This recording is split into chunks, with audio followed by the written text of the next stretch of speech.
ജെറമിയ പ്രവാചകന്റെ പുസ്തകം 3-ാം അധ്യായം 11-ാം വാക്യം നമ്മൾ ഇങ്ങനെ വായിക്കുന്നു. കർത്താവ് എന്നോട് അരുൾ ചെയ്തു, അവിശ്വസ്തയായ ഇസ്രായേൽ വഞ്ചകിയായ യൂദായോളം കുറ്റക്കാരിയല്ല. അവിശ്വസ്തയായ ഇസ്രായേൽ വഞ്ചകിയായ യൂദായോളം കുറ്റക്കാരിയല്ല. അതായത് ഇസ്രായേലുണ്ട്, യൂദായുണ്ട്. ഇവർ രണ്ടുപേരും രണ്ടാണ്.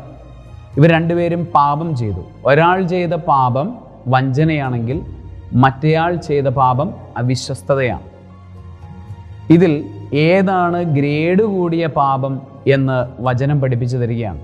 അതായത് യൂദാ ചെയ്ത വഞ്ചനയാണ് ഇസ്രായേൽ കാണിച്ച അവിശ്വസ്തതയേക്കാൾ കഠിനം എന്നാണ് വചനം പറയുന്നത്. പലപ്പോഴും നമ്മൾ പാപത്തെക്കുറിച്ച് പറയുമ്പോൾ ചെറിയ പാപങ്ങളെയും വലിയ പാപങ്ങളെയും അല്ലെങ്കിൽ